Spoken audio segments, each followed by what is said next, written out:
What is going on, people? It is your boy Sven D finally bringing you a gameplay commentary. It has been far too long. I know I just did that recent video yesterday, and it's nice to kind of get back into the flow of things as far as uploading an actual gameplay. But as you can see, we are playing Battlefield 3. Going and doing a little retro throwback, playing one of the maps from Battlefield 2. And you know, the one thing that really impresses me the most about DLC for Battlefield 3 as opposed to Call of Duty or other first-person shooters is that when you get a DLC pack for Battlefield 3, you actually get an extension of the game. You actually get more than just maps. You get vehicles, you get new weapons. Like, it's like they actually add more than just a couple of rehashed maps, which is awesome. And I gotta say too, the Battlefield 2 maps with the Frostbite 2 engine are absolutely amazing. I mean, just look at how beautiful this is, and what you guys are seeing from your screen really doesn't even justify the pure beauty of the game. I mean, if you actually play the game, you know what I'm talking about. If you don't, I recommend you do. I strongly recommend you do. You know, one thing I'm glad to see though is that the whole flame war between Call of Duty and Battlefield 3 has kind of discontinued, because it got a little old after a while, to be honest with you. I was just like, come on now, people. Almost had a nice little tear right there. But you know, I mean, really, up to this point, I gotta say, I'm just not into Modern Warfare 3 whatsoever. I can't get into it. I've tried. I still have the game. Thought about trading it in.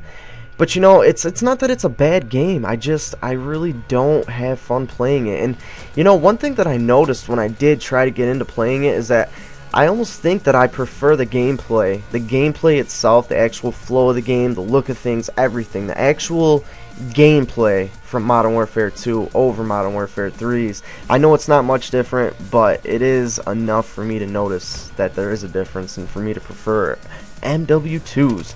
But I mean, game as a whole, I think that, you know, Modern Warfare 3 without one-man army noob tubes, game-ending nukes and stuff like that, and with the kill streaks, you know, a little less impactful, if that makes any sense. I think that's far, far better than what they had before.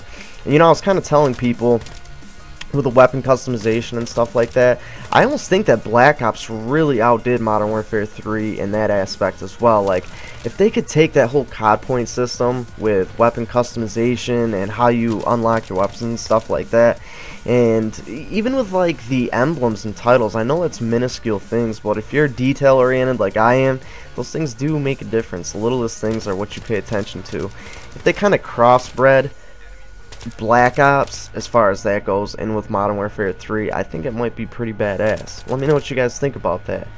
But I don't know why I'm going off on a COD rant while I'm showing you guys some BF3 gameplay. I've been playing BF3 a lot over the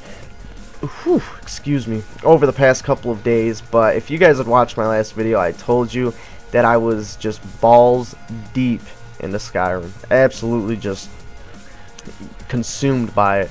Honestly, everyone's been breaking my balls because they're like, dude, every time I get on, look at my friends list, you're always on Skyrim.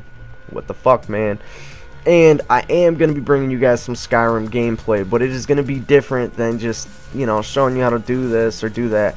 I'm an RPG noob, so I'm going to kind of go with that. I'm not going to fight it. I'm an RPG noob. There are the littlest things that I have no idea what I'm doing, and a lot of this stuff actually turns out to be quite comical. So I think what I'm going to be doing is actually doing some live comms, maybe through some quests and stuff like that, so you guys can just sit there and laugh at how bad I am. You know, I'm not too bad at the game anymore. I've gotten pretty decent at it, but just at the stuff that the stuff that I do, the stuff that I say, think to myself, you guys will get a big kick out of that. But I definitely plan on playing those two games non-stop, and we'll definitely be playing some MW3 as well. You know, I want to get into survival mode, and I've actually outdone myself on survival mode. I've played every map like 5 or 6 times at least. I gotta have 20-30 tries on a couple of the maps like Dome. But you know, I wanted to tell you guys a funny story about Christmas Eve with Sven D. And I brought this up in that video I put up yesterday as well, because people were kind of laughing and making remarks when I said I'm going to my aunt's house to, you know, swap some perverted gifts. Well, I have a very, very odd family. A very big family. My mother has 6 brothers and sisters. She actually only has 4. Two of her brothers, one of her brothers and one of her sisters actually passed away while they were infants from a house fire a long time ago. But basically, including my mom, my aunts, my uncles, there's 5 of them. Then you got their husbands, wives, and you got my cousins. I have a huge Italian family, and they are very outgoing, very laid back, very relaxed, and just mellow. Like, you know, people get all dressed up and outdone and stuff like that for like Thanksgiving dinners or like special occasions. We all go, we get our fucking PJs on, get some sweatpants and a hoodie, and just chill out and enjoy each other's company, which is what I think family get-togethers should be like. But we do a Chinese auction on Christmas Eve, which is really funny. It's something it's been a little tradition now for quite some time, and it's something that we've had an absolute blast with, something that I've had an absolute blast with. If you know me, you know how goofy and just how weird I am, I guess you could say. And basically what I try to do every year is do some kind of perverted, funny, sexual gift. I'm going to tell you about some of the gifts from recent years. One year, this isn't too perverted, it's more or less funny. One year I got a pair of pink granny panties. I mean, these things were huge. They were big enough to probably use as a towel. They were just gigantic. You know, before I get into that, let me explain how it works. Basically, we have everyone draw numbers. There's literally like 20 to 30 of us on my mom's side of the family. So all together at once in one house, you can understand it gets pretty hectic.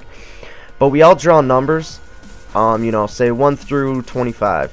The first person picks a gift, they unwrap it. There's a pile of gifts, you pick a gift from it, and you unwrap it.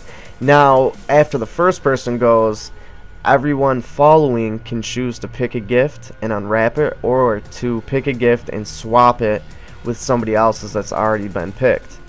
And basically, you can't open it before you swap it, but that's another thing. So say somebody gets something you want, you can pick a gift, swap it for that item, and pretty much just screw them over and hopefully, you know, give them something shitty in return, because that's what we're all about. But, you know, there's been a lot of perverted stuff. Like, I got those granny panties the one year, which I actually put into very good use. I got suspended from high school for 3 days because that exact pair of granny panties that I got, I went and I had a math teacher, Mr. Kessler, I believe his name was. He wasn't my math teacher, he was a study hall teacher for me, but he was a math teacher at the school. And I actually stuck him in his drawer, and I made it look all casual, like I was going up to look for a pen in front of our whole study hall class. And I opened his drawer and pulled those out, and it was so fucking funny. Everybody was dying. It was kind of like one of those you had to be there to kind of get it type of deals, but it was absolutely hilarious just pulling out this gigantic pair of granny panties out of this teacher's desk. And I mean, like, he was a really nice guy. He loved to hit on the women, so I thought it was kind of fitting to do it to him. But you know, I did that. Then we've had other stuff, like one year somebody got a Playboy magazine, they got a Nutcracker, and Vaseline. Could you imagine getting a Playboy magazine, some Vaseline, and an actual Nutcracker? Nothing, I mean, you know, it is what it is. It's a Nutcracker. A bunch of crazy shit like that. Like last year, my cousin Brandon, he made a calendar, like a swimsuit calendar, I believe it was, of himself in a Speedo.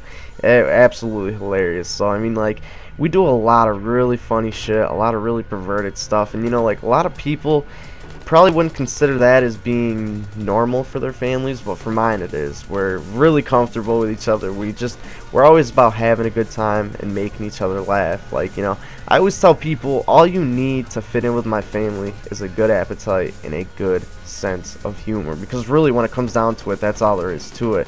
If you love to eat and you love to laugh and you love to break people's balls, it's going to be the family for you.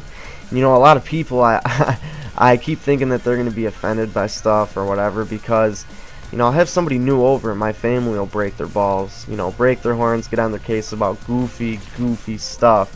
And I always think that people are going to kind of overreact to it and be really pissed off, but it actually, you know, usually for the most part, I haven't had any bad experiences with that, but that's just how my family is. And the thing is that if they like you, they're going to pick on you. But you know, if you guys have any weird Christmas traditions or anything in particular you do that you find funny or even just cool that you want to share, definitely let me know in the comments below. You know, definitely something different for me to do as far as doing a commentary like this and something to talk about. But I figured Christmas is coming. We're getting in that Christmas spirit. So I might as well do a Christmas related video. We got less than a week. Less than a week. Especially for you younger guys. I know you're excited, don't lie. You'll be running downstairs in your underwear looking for Battlefield 3 under your Christmas tree with a PS3. That's signed by Sven D. Someday. Actually, in Santa Act might, well no, I mean if he wanted to, the Dazzle that I'm sending him is signed by me. Try to make it look all official. But anyways, people, if you have any ideas for any videos you want me to do coming up, definitely let me know. There's some, you know, I want to kind of do some Christmas themed stuff for the next week, so let me know about that. I'm going to do like a New Year's resolution video as well, so if you guys have any ideas, definitely let me know. If you have any questions for Subscriber Sunday, send them in, and until next time, it is your boy Sven D, and I will catch y'all later. Peace!